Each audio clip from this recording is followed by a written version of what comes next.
Hey guys, it's CJ13 again, and I thought I'd just make a video about the recent goings on with the Maple Leafs and John Tavares. This isn't quite going to be the same video that you might think I'd make. It's really geared towards some Islander fans out there, but I will talk about him signing with the Maple Leafs. So obviously, as you guys already know, John Tavares signs a 7-year, $77 million deal to come to the Toronto Maple Leafs. I'm really excited. I think the Leafs are going to be contenders now. I think they should go very far in the playoffs, and I'm happy that he wanted to fulfill his dream of playing for the hometown Maple Leafs. And I hope it's no longer this narrative. Oh, it's too much pressure to play in Toronto. I'm glad that this happened, but I was quite disturbed by something else: the rhetoric from Islanders fans. But first, I'm going to add some context. Tavares was picked first overall by the Islanders in 2009.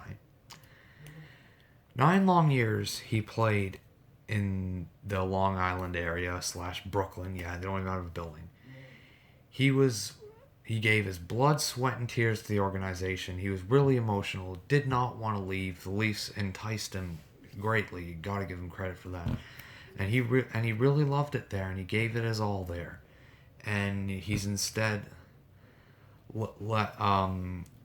thanked with character assassinations, being told that he's a fraud, that he's a coward, that he'll never get a banner. Look, I don't care about a banner, but basically the whole thing is, oh, you'll never be liked again in the city. You'll never be remembered in a good way, which kind of sucks because one guy, I'm not going to say his name, alluded to, he showed a picture of the banners, and he said, oh, that's loyalty and devotion and winning.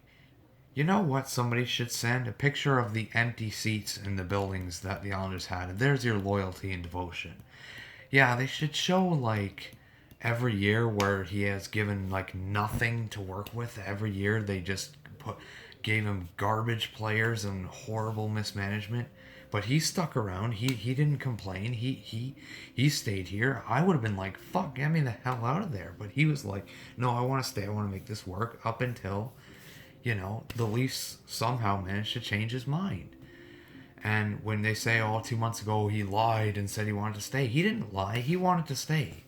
That did not look like a guy who was planning to leave. That looked like a guy who was planning to stay, who had his mind changed at the last minute by a great pitch by the Toronto Maple Leafs. But just to end that sort of discussion on a certain note, I mean, they talk about loyalty and devotion. If a player plays for an organization and he falls apart and stops playing well, they'll have no problem just tossing him aside. Don't care about his well-being. We'll just throw him aside. Whatever, we'll just boo him out of the rink if he's not having a good game, because, as you know, loyalty and devotion, that's what it's all about.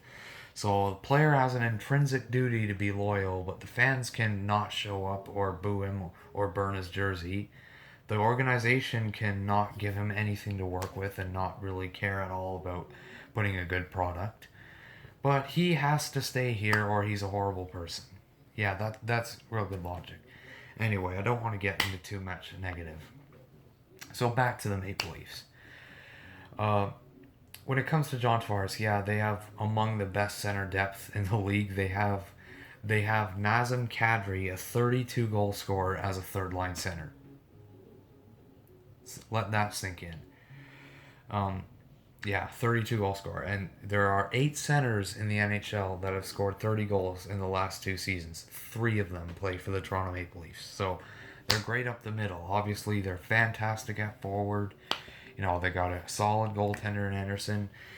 Now the defense, obviously, it's left yet to be desired. I mean, but they have a bit of addition by subtraction. Tavares' possession numbers are great.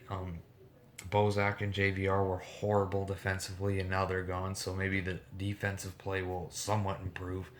Polak I thought was terrible. I'm glad he's gone, but I do like him as a guy. I think he works real hard, so I am glad that he at least got a contract elsewhere. But overall, I think Morgan Riley's good. I think Jay Gardner's good. I think Dermott will improve, and he'll have a full season in the Leafs. And overall, I think this blue line's going to improve. Is it going to improve a lot? I don't know. But overall, I think it's going to improve, and they're working on improving it. But overall, I see this Leafs team finishing near the top of the league standings. I see them going far in the playoffs, conference final, maybe a final, maybe a victory, cup victory. You never know. Or maybe they'll flame out in the first round again. You just never know. And that's the great thing about sports. And another great thing about sports is appreciation for athletes that give it their all, even when most people would never give it their all. So I just want you all to think about that. And I want you all to have a great day. And I'll talk to you again next time. See ya.